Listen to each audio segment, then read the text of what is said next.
events and weddings. So if you are about to get married or have an awesome event coming up, so please go and talk to her. Thank you again, that was wonderful. And coming up now is Kathy, so a big round of applause for Kathy.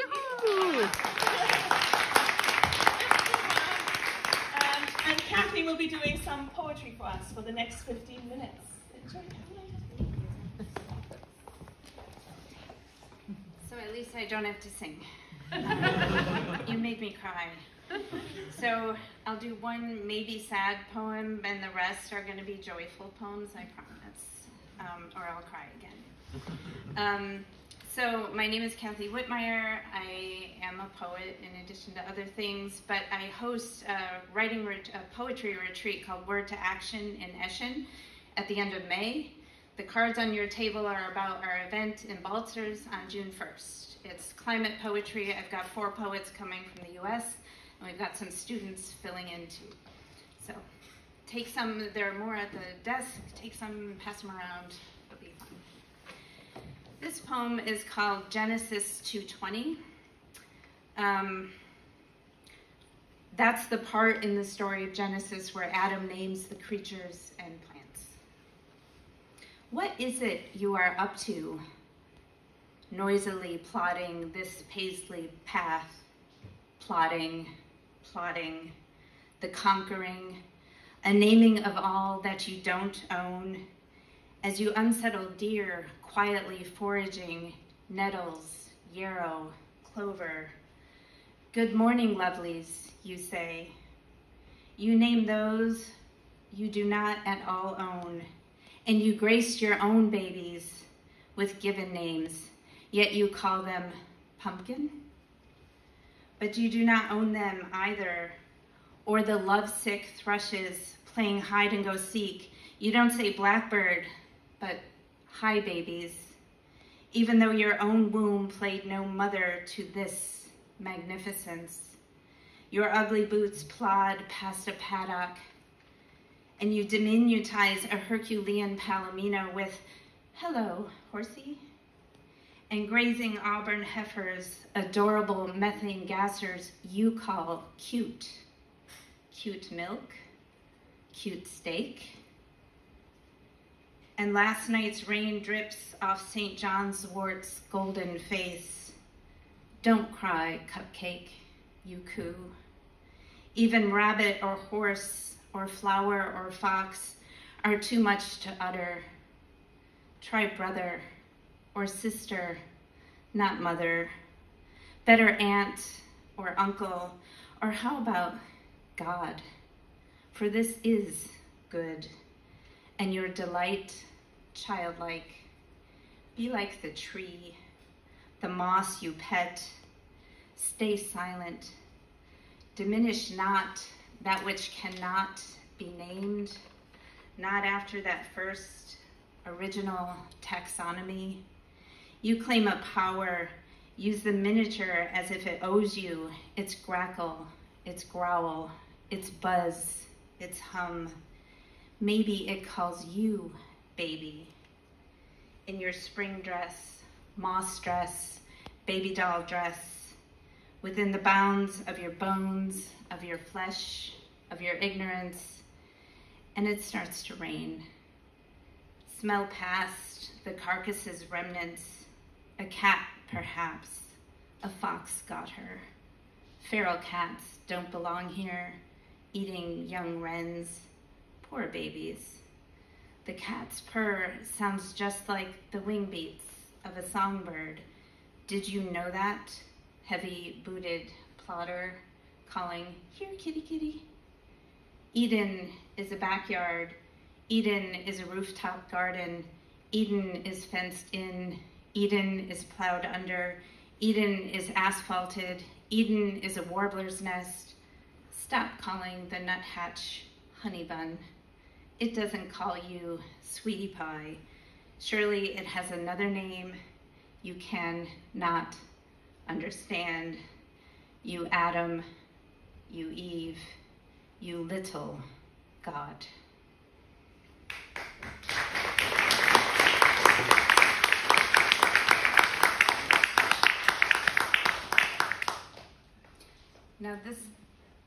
This one is for my sister. I'll tell you why I cried earlier. The Titanic song after. She goes by another name. Witness her pruning early on a Thursday. She begins to whistle the cheeps, trills, and sirens of her hollow-boned siblings playing in the oleander and blueberry. But she must focus on her silent task, the measured removal of parts, the branches, stems, or flowers, diseased or dead, or just in the way of a straighter path. She trains her eye on the bud. She wants to encourage. She wants to encourage growth of the whole hedgerow, more fruit and flowers and foliage, to keep it all healthy. To keep it all healthy, it is important to take out the broken, to fixate. But the woodpecker pounds and distracts, pounds. Distracted, a new shoot is cut off. A new shoot cut occasionally. Occasionally a stem is missed, allowed to grow into another where it chafes at a spot where there will be pest infestation. She thins the middle to let in air so it will not rot in humid stagnation. She trims low-lying lilacs to keep them off the ground.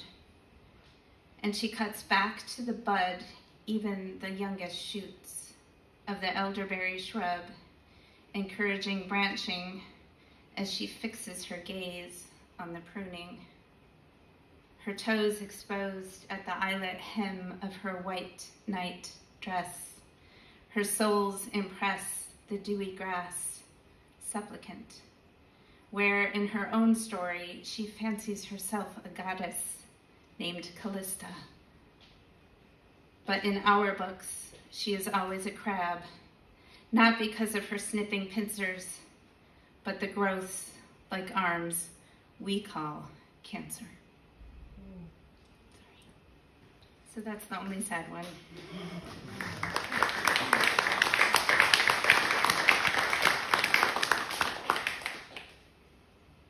So this next one, I had 4 poems published recently in Izela magazine. They did an issue on hedonism or joy, and I actually had 4 poems to give them, and they took them all. So I will read those for you. This one is called Fleeting,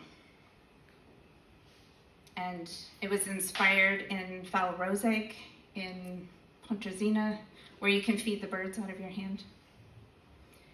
To know joy once, no matter how brief, is to hold a fragile bird in your hand, let its tiny talons prick your fingertips, as if it wants to carry you with it, a coal-capped tit caged only by the ribs of this forest. Dark and open and cavernous, canopy-dappled light shafts, let it take you through the understory. Feel joy. Let it show you what is at stake. Its claw won't draw blood.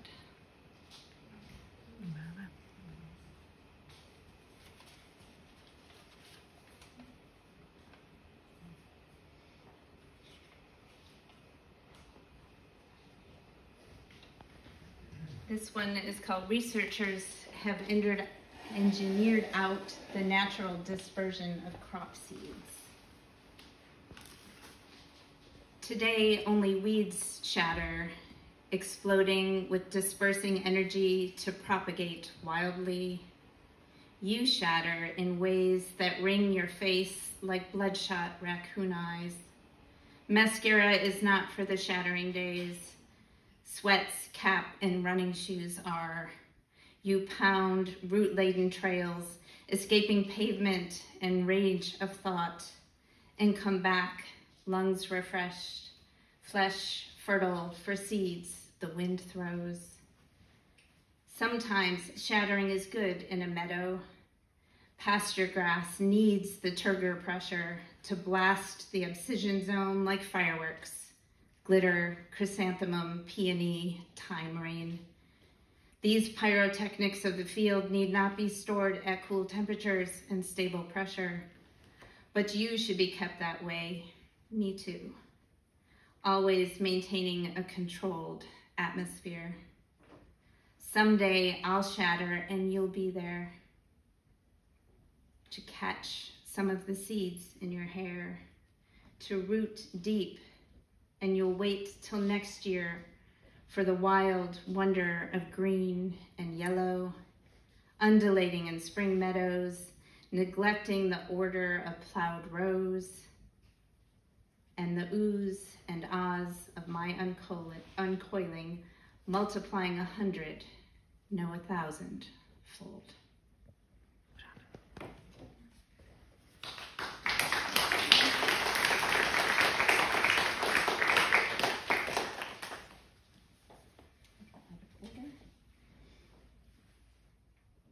This is called A Day So Happy. The remnants of last night's dinner and wine woke me. Truffle sauce over pasta, white wine followed by burgundy. My head spins with a reminder that I might be hungover, and I'm eager to rinse the tang of my skin in lavender soap, while rosemary mint shampoo suds open my eyes, my pores. It will be an olfactory day. My olfactory is working overtime. I know the toast is ready when I smell its bronze nooks, not when it pops. And the coffee sends my good morning through octaves of thank yous to the sun kissing the mountains. Like I kiss my children alive from their wilted pajamas. Traces of yesterday's tennis and dance lessons, toothpaste and retainers. Soon we're all a blend of spearmint and soap and hair wax, and I walk out the front door to a blast of ice-capped air and bathe in the mountain scent of empty.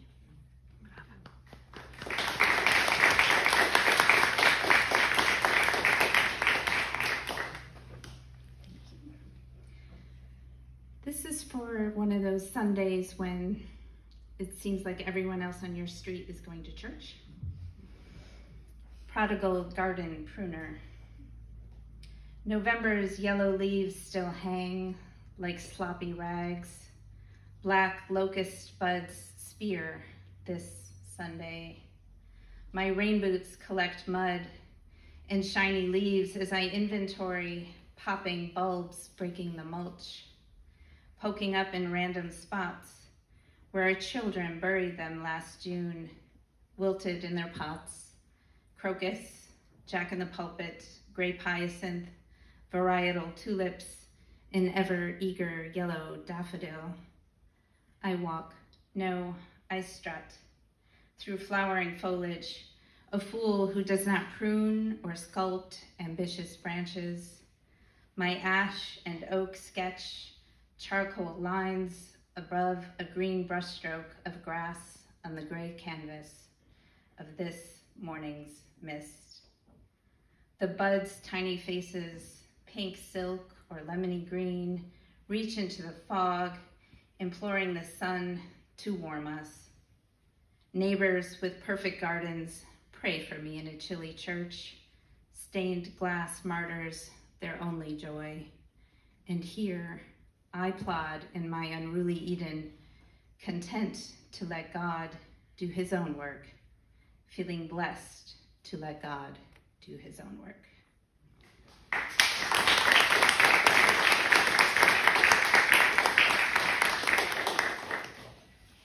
I have two more, but I was told it's flexible here. Is that okay? Yes.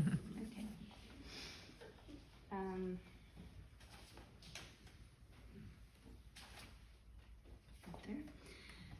This one is called Steam, and I think I was listening to a podcast, and it was some kind of meditation, personal development thing, and it suggested you draw your own self-portrait.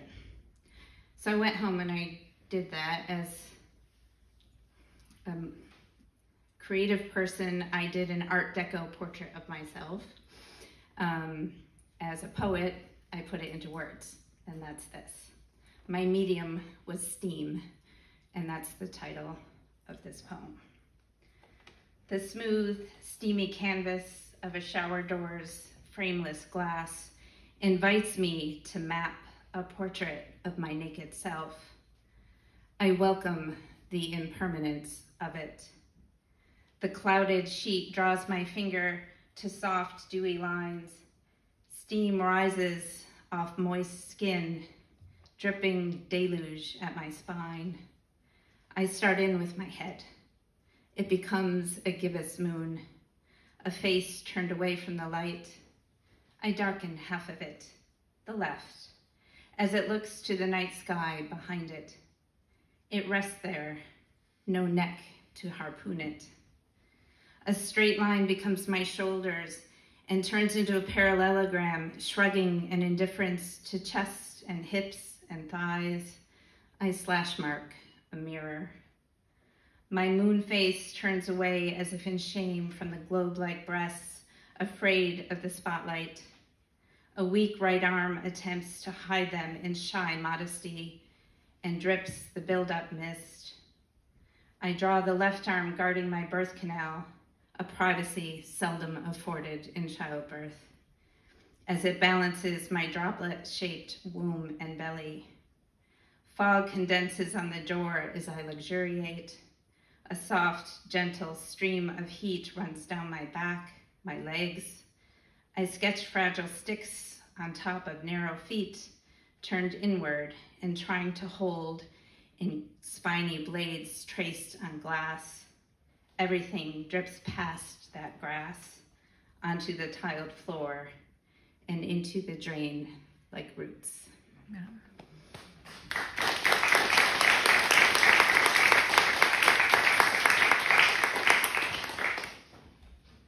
And this last one, I swear it's joyful. Transmigration in the end times. Let the terrible into every particle of air, exhalations of everyone, last breaths too, the ahas of evil ideas and hatched conspiracies. Let us taste the vitriol dripping from tongues, the bite of acidic fuming on stale breath. Is this where bad moods come from? Let the rank be filtered through maple leaves and pine needles. Can you smell the sap, the resin? Let in the misty exhalations of shouts and screams at protest rallies, in gospel choirs, at concert halls, stadiums, stages, theaters. Let in spent lungs full from oceans away of Vikings, preachers, and prostitutes. Inhale the moan of a medieval harlot. Let her John's orgasmic O enter the space. Do you feel that morning after chorus of the hollow-boned rock stars cheering? Let the chatter of those birds and every bird ride the breath we take in and laugh out again. Let the gorgeous into every particle of air.